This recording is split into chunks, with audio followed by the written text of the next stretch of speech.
Bonjour,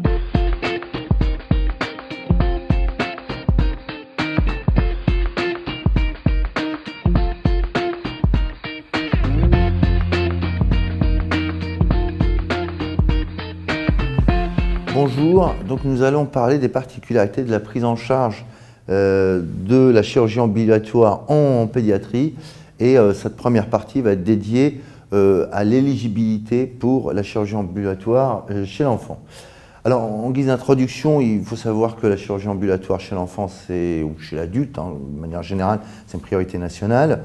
Qu'en pédiatrie, c'est un peu particulier parce qu'il y a cette capacité à la récupération post-opératoire rapide et l'état des patients, l'état de santé des patients qui le permet, puisqu'on sait que la majorité des patients sont de score ASA 1 ou 2, donc ont très peu de comorbidité.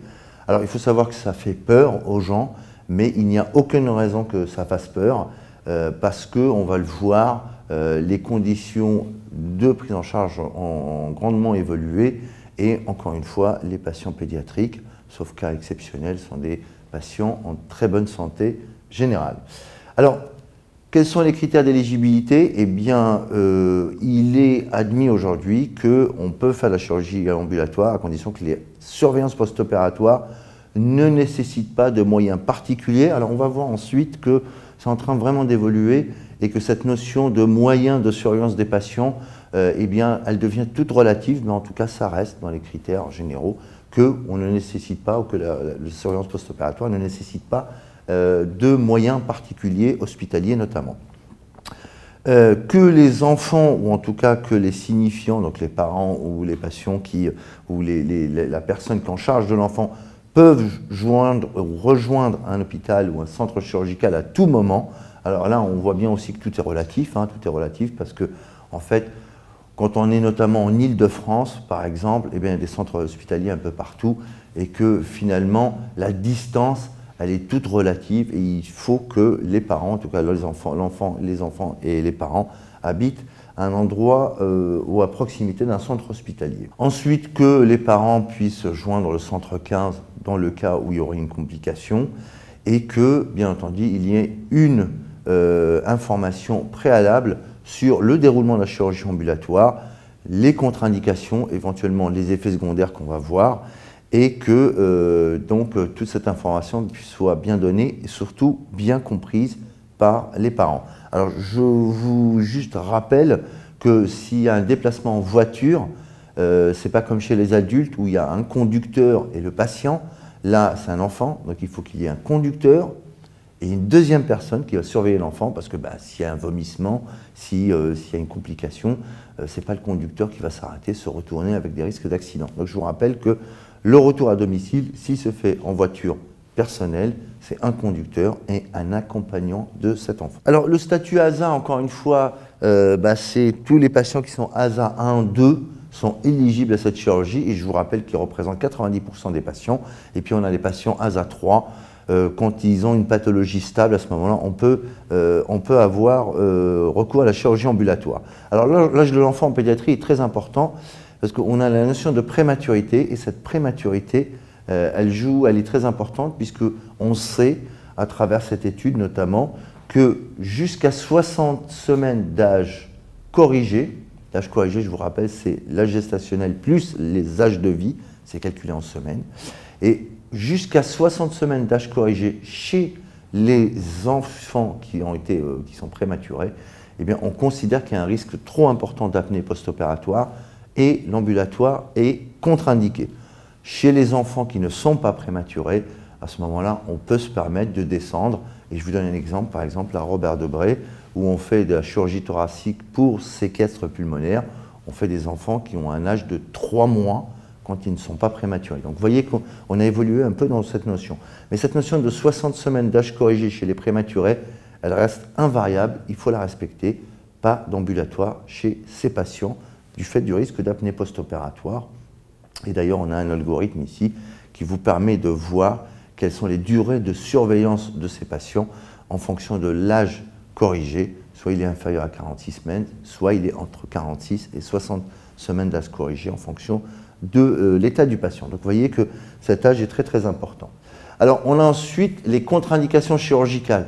Alors, intervention à risque hémorragique et ou réputée douloureuse, ou qui, encore une fois, nécessite une surveillance post-opératoire spécifique, sont des contre-indications, mais on va les voir toutes relatives.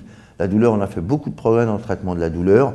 Le risque hémorragique, forcément, quand on a peur que ça puisse saigner en post-opératoire, on ne va pas le faire en ambulatoire, mais là, l'éventail des chirurgies qui sont pourvoyeuses de ce type de complications est vraiment étroit, et vraiment dans le domaine du spécialisé. Puis la surveillance post-opératoire, encore une fois, on va en reparler, mais c'est encore une notion très très relative par rapport aux avancées qu'on a fait ces dernières années. Alors, pour parler plus spécifiquement des différents types de chirurgie, on va parler de la chirurgie ORL. La chirurgie ORL, c'est le prototype de la chirurgie qui se fait en ambulatoire. Alors, c'est à forte éligibilité à l'ambulatoire. Alors, on va parler de l'amygdalectomie, qui majoritairement se fait en ambulatoire, mais on a quelques cas où il faut réfléchir, ou peut-être qu'il faut un peu relativiser cette toute amygdalectomie en ambulatoire. Les adénoïdectomies également, ça se fait en ambulatoire de manière générale, les aérateurs transtympaniques, les freins de langue, etc. Toutes ces chirurgies, ces petites chirurgies se font en ambulatoire et les gens sont vraiment dans cette indication. Tout ce qui est implant cochléaire, donc pour surdité, peut se concevoir également en ambulatoire. Dans certains pays, ça se fait. En France, un peu moins, du fait notamment des complications post-opératoires du type nausées-vomissements essentiellement, mais on pourrait la discuter vraiment. Et puis on a d'autres interventions de type cholestéatome qui, elles, sont un gros risque, soit hémorragique en post-opératoire, soit de fuite de LCR, soit de nausées-vomissements post-opératoires. Et là, ça se discute énormément. On n'est pas encore à ce stade d'aller les proposer en ambulatoire.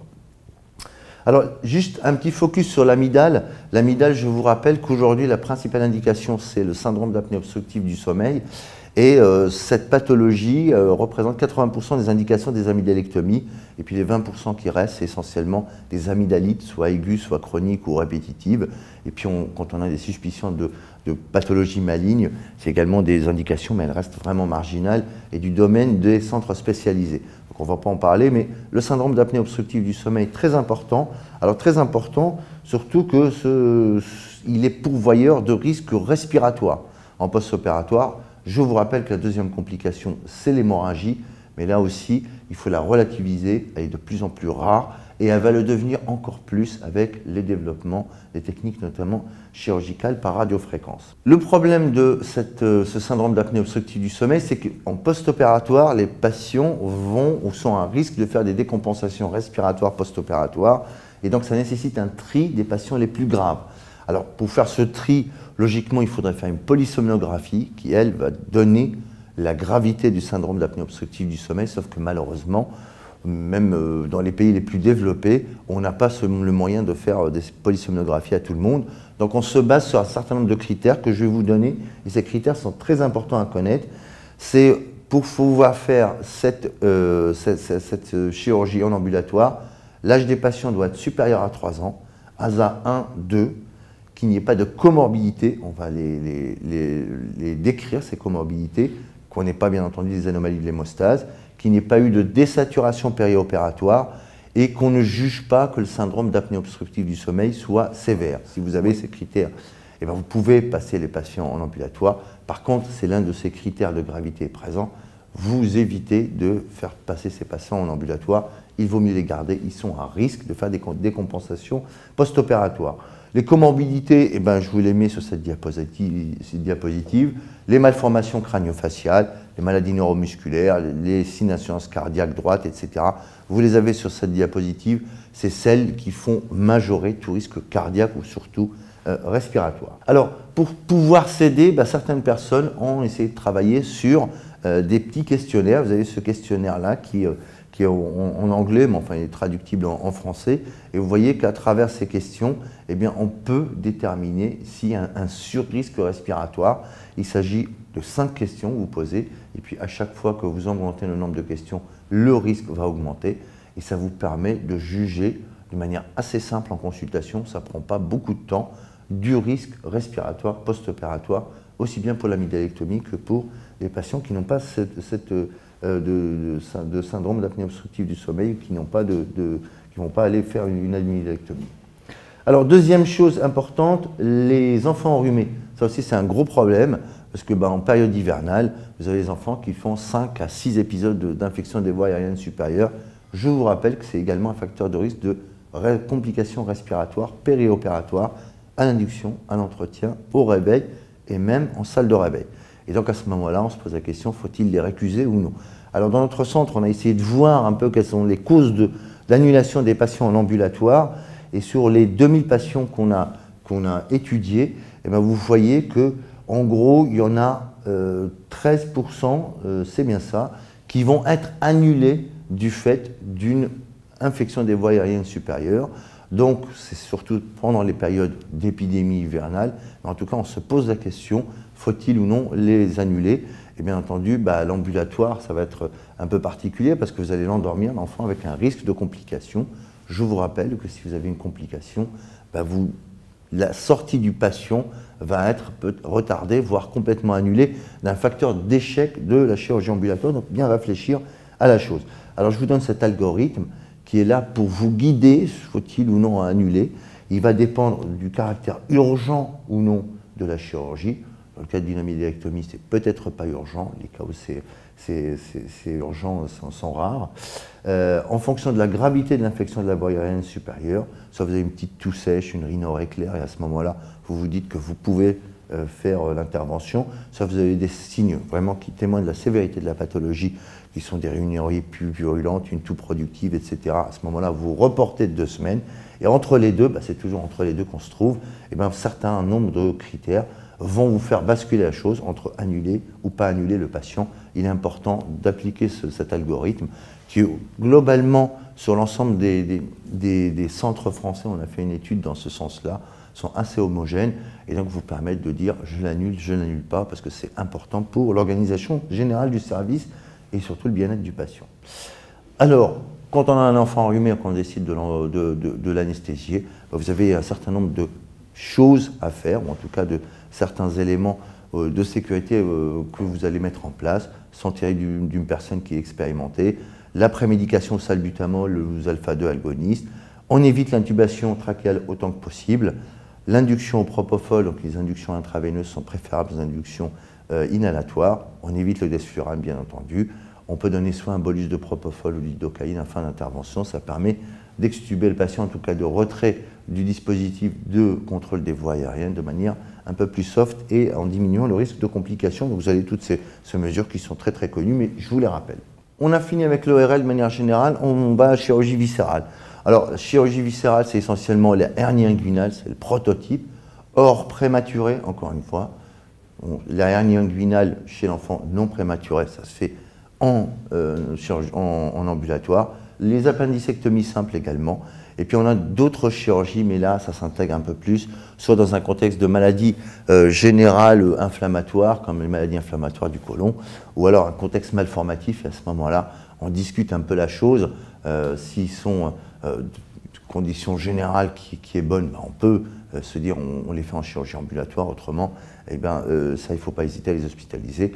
Et puis, il faut dire que la chirurgie viscérale, de manière générale, ce n'est pas trop l'ambulatoire, on est plutôt orienté sur les principes de réhabilitation accélérée après la chirurgie. C'est vraiment un terrain favorable à ce genre de pratique. Chirurgie urologique, hors grosse malformation vésicale des voies aériennes, c'est une chirurgie également qui se fait en ambulatoire. Les circoncisions, chirurgie pénienne, etc. se fait facilement en ambulatoire et il ne faut pas hésiter.